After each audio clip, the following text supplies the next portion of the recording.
Hello, Intrepid Heroes, and welcome to another installment of the Edgartown Public Library's Monster Mondays, a summer reading series where we take a look at classic monsters throughout history and the world of fantasy. We'll explore their origins, as well as taking a look at their strengths and weaknesses, so you can be prepared if you find yourself face to face with them as your foe. Skeletons, zombies, ghouls, ghosts, revenants, and more. All of these fall under the banner of lesser undead.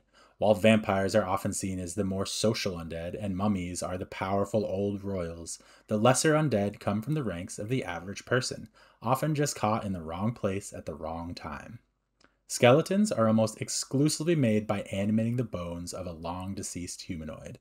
They are animated by the sheer force of the necromantic magic used to create them. This gives them a distinct advantage in that they can take many forms outside of their host bone's normal configuration. An amalgamation of bones from different creatures can form a sort of bone terror that can be a real menace. Their weakness lies in the brittleness of their bones, which can be easily smashed with some form of blunt or bludgeoning force.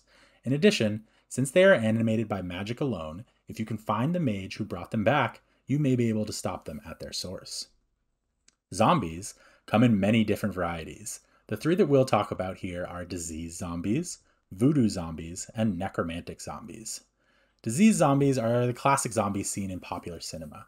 This zombie is a brain-dead half-corpse infected by some sort of biological weapon or DNA experiment gone wrong. The undead curse can be transferred by whatever vector infected the host, and they tend to spread and spread until only a few mortal survivors remain.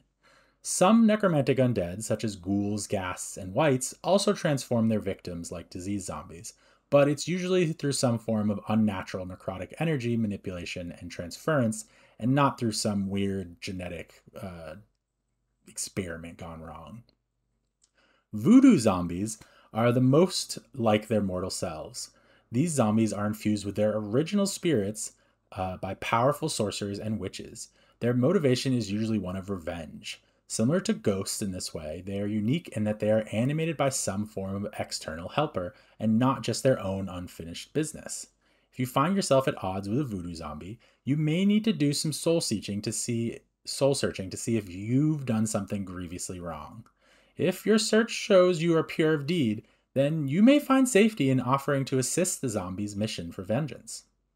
Necromantic zombies are most often seen in high fantasy and magic settings like D&D. These zombies carry no reanimating disease, but are simply driven by the power of magic.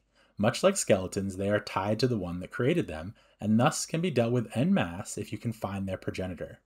Being made of flesh, they have no weaknesses to particular types of damage like a skeleton, though they are often quite slow and clumsy since they must drag about a mostly inept body.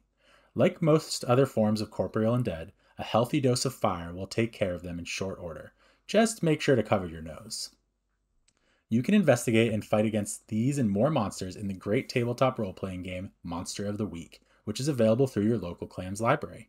If you'd like to know more about zombies, skeletons, and lesser undead in their many iterations, check out the books and media listed below in the video description.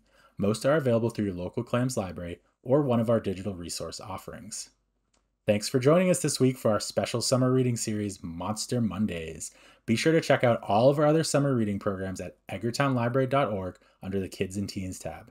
You can also sign up for access to our digital D&D materials through D&D Beyond by contacting me through Instagram at EPL Dungeon Master or through Discord at Library Wins, that's Library Wins with a Z, hashtag 7610, or you can email me at clook@clamsnet.org. That's clook clook@clamsnet.org.